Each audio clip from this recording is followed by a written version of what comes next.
अब खबरें विस्तार से। वर्कर्स कॉलेज अब पठन पाठन नहीं बल्कि गुंडागर्दी का केंद्र बनता जा रहा है। गुरुवार को भी छात्रों के बीच जमकर मारपीट हुई। वर्कर्स कॉलेज में गुरुवार को छात्रों के दो गुटों के बीच जमकर मारपीट हुई। मामला इतना बढ़ा कि पुलिस को हस्तक्षेप करना पड़ा। मारपीट की घटना में 3 छात्रों को चोटें आई हैं। बताया जा रहा है कि बुधवार को हुई मारपीट की घटना के प्रतिक्रिया स्वरूप गुरुवार को भी काफी हंगामा और 2 गुटों में मारपीट हुई है। फिलहाल पुलिस एक छात्र को पूछताछ के लिए थाना ले गई है। उधर प्राचार्य डीपी शुक्ला का कहना है, रण क्षेत्र शब्द आप लोग प्रयोग करते हैं, मुझे बड़ा आश्चर्य होता है। आपके घर में 5 आदमी हैं तो बात कहाँ लाठी डंडा दिखाई नहीं देता हमको। हम तो मैंने 10 साढ़े 10 बजे से मैं क्या कहना चाहिए फील्ड में ही हूँ, अभी आया हूँ चैम्बर में। इस पर क्या कहना चाहिए? नहीं दिखाई दिया। कल भी मारपीट हुई, आज मारपीट हुई है। तो क्या कहेंगे, 2 बच्चों के बीच में अपना वो वर्चस्व की लड़ाई है। पुलिस प्रशासन क्या कर रही है? पुलिस प्रशासन इंक्वायरी कर रहा है, आज इंक्वायरी करके कार्रवाई करेगा। जो छात्र उसमें दोषी पाए जाएंगे उनको टीसी देंगे। जमशेदपुर कोऑपरेटिव कॉलेज में भी गुरुवार को 2 छात्र संगठनों के बीच जमकर बवाल एवं मारपीट की घटना हुई। एक गुट के छात्रों ने कॉलेज हॉस्टल में घुसकर तोड़फोड़ भी किया।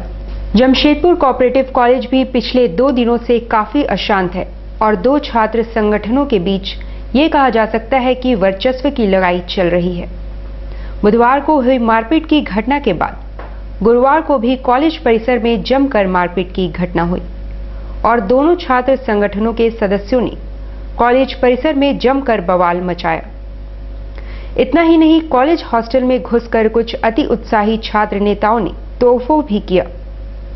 सूचना पाकर लॉ एंड ऑर्डर डीएसपी के अलावा 3 थाना की पुलिस कॉलेज पहुंची और मामले को शांत करवाया। मामला बीए पार्ट 1 में दाखिले के लिए फॉर्म फिलअप करने के विवाद के साथ शुरू हुआ, जो अब बिष्टुपुर थाना में पहुंच चुका है। कौन बाहरी आदमी, बाहरी मतलब यही कॉलेज का था, उतर चुका। तो सब बाहर से धूप में खड़ा लाइन में लग के वो सब अपना काम करा रहा है। तो भैया बोला आप अंदर से क्यों करा रहे हैं? हम लोग तभी से धूप में यहाँ खड़े हुए, हम लोग क्या है मौका है। तो इतना में एक जन लड़का को भेजा, उसको चार्ज करवा दिया। तो फिर बाहरी लड़का था, वो कौन था, वो अपना ग्रुप बनाया, अंदर घुस के सबको ठोक दिया। बाद में ब्लेम लगा कि हॉस्टल का लड़का मारा बोल के। कर लीजिए सर के पास ये रिकॉर्डिंग में, उसमें 2-3 आदमी लिस्टेड भी हैं, जिन्हें 2-3 आदमी लिस्टेड आदमी उसमें लिस्टेड भी हैं। आप बारबेड़ा थाना से पता कर लीजिए। और बाकी है कि पेड़ में अभी छर्रा लगा है, पेड़ में छर्रा दिया। किस बात को लेकर हुआ है? आज सवेरे कोऑपरेटिव कॉलेज में फॉर्म भरने के समय में एक लड़का आया हुआ था फॉर्म भरने के लिए, चंद्रभूषण कुमार करके। तो लाइन लगने के दौरान में कुछ लड़कों द्वारा उसको मारपीट किया गया। मारपीट करने से भगदड़ मच गई। तब तक पुलिस आ गई थी। पुलिस आने के बाद में सभी डिस्पर्स हो गए और चंद्रभूषण कुमार चला गया था। उसके साथ जो साथी थे सभी चले गए थे बिष्टुपुर थाना, वहाँ एफआईआर करने के लिए। एफआईआर करने के बाद में जो कुछ लड़के आ गए थे कोऑपरेटिव कॉलेज में, उसी समय में जो दूसरा गुट के लड़के थे वे भी खड़े थे। उन्हीं के बीच में कुछ झगड़ा होने लगा, हाथापाई होने लगा। उसके बाद में सूचना मिली पुलिस को, फिर वो लोग यहाँ आए और फिर अभी स्थिति ठीक है। दोनों को शांत करा दिया गया, दोनों को। इसमें कोई छात्र घायल भी है मैडम? अभी तक तो ऐसी कोई सूचना नहीं मिली है कि छात्र घायल। गोली चलने की बात आ रही है मैडम? गाड़ी में गाड़ी तोड़ा गया है। वो गोली चलने की बात वो लोग बोल रहे हैं, लेकिन अभी किसी प्रकार की कोई नहीं। एक गाड़ी जो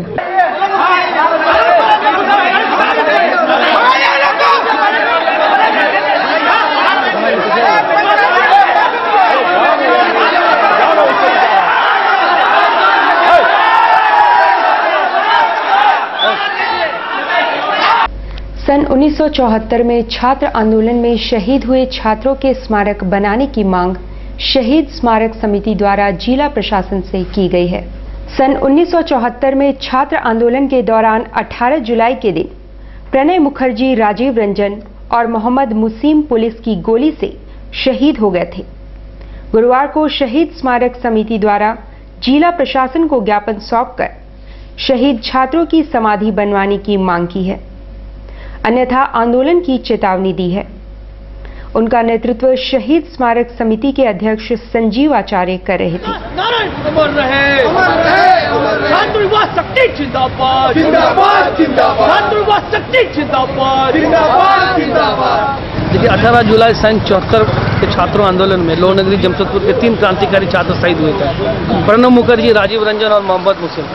तब से लेकर आज तक हमारे सीनियर स्टूडेंट लीडर डीसी साहब से, यहाँ के जिला प्रशासन, टाटा स्टील महोदय से हम लोग आग्रह कर रहे हैं, लेटर पे लेटर दिए जा रहे हैं कि शहीदों का स्मारक बने, उन लोगों को उचित सम्मान मिले, जयप्रकाश जी की मूर्ति बने शहादत स्थल पे। लेकिन एक खानापूर्ति बन के रह गया है। आज हम लोग सोचे कि इस वर्ष हम लोग खानापूर्ति नहीं, हम लोगों को चाहिए शहीदों का सम्मान मिले, इसलिए हम लोग डीसी साहब से मिले। डीसी साहब से बात भी हुई। डीसी साहब ने कहा कि जो जगह हम लोग दिए हैं आई हॉस्पिटल के सामने टेंगुलर पार्क, उस जगह को मुहैया कराएंगे, टाटा स्टील से बात करेंगे। हम लोगों ने 2 महीने का समय दिया है। अगर 2 महीने के भीतर शहीदों का शहीद स्थल पर स्मारक नहीं बनता है तो हम लोग उग्र आंदोलन के लिए बाध्य हो जाएंगे, जिसकी जवाबदेही यहाँ के जिला प्रशासन और राज्य सरकार की होगी। मंगला हाट दुकानदारों के लिए लगता है थोड़ी राहत की बात हुई है। दुकानदारों को नए उपायुक्त ने आश्वासन दिया है कि 15 दिनों में फैसला ले लिया जाएगा। मंगला हाट दुकानदारों के एक प्रतिनिधि मंडल ने गुरुवार को उपायुक्त से भेंट की और पिछले 1 वर्ष से दुकान नहीं लगने की वजह से परेशानी बताई और कोई रास्ता निकालने का आग्रह किया। उपायुक्त ने वेंडिंग जोन के लिए अधिकारियों से वार्ता करने तथा 15 दिनों में कोई फैसला लेने का आश्वासन दिया है। हम लोगों ने बताया कि पिछले 1 साल से हमारी दुकान नहीं लग रही है, जिससे हमारी स्थिति बहुत दयनीय हो गई है। तो डीसी महोदय ने इसे गंभीरतापूर्वक लेते हुए उन्होंने साफ साफ कहा कि आप मुझे सिर्फ 15 दिन का समय दीजिए। अब 15 दिन के अंदर में मैं सारे प्रशासनिक अधिकारी जो भी हैं इस विषय पर क्या क्या कार्रवाई हुई है, क्या स्थिति है और क्या नया जोन है, वेंडिंग जोन बनाने का बारे में है, सारा चीज़ को मैं 15 दिन के अंदर हमको वक्त दीजिए। 15 दिन के अंदर आप दोबारा आके हमसे मिलिएगा और उम्मीद है कि डीसी महोदय ने कहा साफ साफ कि हम 15 दिन के अंदर में कुछ रास्ता हम आपका स्थिति साफ कर देंगे। उम्मीद ये है कि मंगला हाट को बसाने के प्रयास करेंगे। जिला पुलिस ने बागबेड़ा क्षेत्र में मटका अड्डे पर छापामारी कर सरगना समेत 5 लोगों को गिरफ्तार किया है। जिला पुलिस द्वारा बीती रात छापामारी कर बागबेड़ा क्षेत्र में मटका अड्डे से 5 लोगों को गिरफ्तार किया। गिरफ्तार लोगों में सरगना रंजीत साहू भी शामिल है। Law and order DSP Vimal Kumar ने मीडिया को इस संबंध में जानकारी दी। ये मटका खेलने की सूचना थी बागबेड़ा थाना क्षेत्र में, वो मिलन होटल के पीछे, तो वहाँ पे 2 रेडिंग टीम बनाया गया, रेड किया गया, जिसमें जो मटका का खेलने का सामान है 1800 के करीब जो है वो रुपया खेलते हुए बरामद हुआ। उनके टिकट्स, मोबाइल्स सारे बरामद। कितना पकड़ा है लोग? कितना लोग? 5 लोग हैं, 5 लोगों को गिरफ्तार किया गया है। इसका सरगना रंजीत साहू जो है वो भी पकड़ाया है, साथ में 4 लोग भी जो उसके ग्रुप के हैं। अच्छा, और भी भागे हुए लोग को?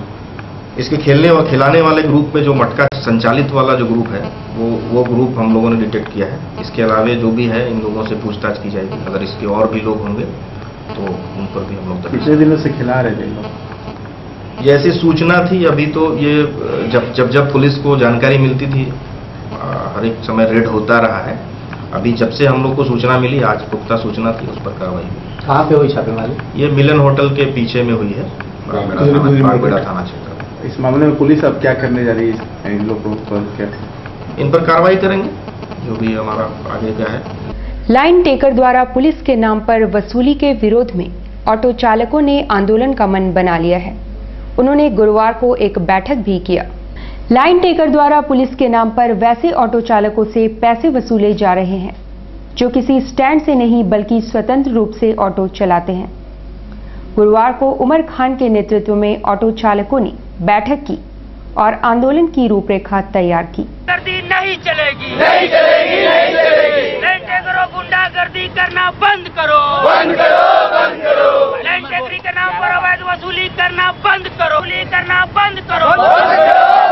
जितने भी ऑटो चालक भाई एकत्रित हुए, ये सारे लोग मजबूरी में नो पार्किंग से ऑटो चलाते हैं और इनका मजबूरी ये है कि अगर ये स्टैंड में से ऑटो चलाना चाहेंगे तो एंट्री के नाम पर इनसे 6000 रुपये एंट्री फी मांगा जाता है और उसके बाद एक पैरवी मांगा जाता है कि आप फलाने के आदमी है कि नहीं, फलाने के आदमी है कि नहीं। और जब ये नो पार्किंग पर से ऑटो चलाते हैं या रास्ता से पैसेंजर उठाते हैं या पैसेंजर ड्रॉप करते हैं तो यहाँ जो साक्षी स्थित टेम्पू स्टैंड है, इसमें कुछ लाइन टेकर है जिनका नाम ये लोग जैसा बताते हैं ताकू है, मुश्ताक है और कौन है जी, चिट्टू है।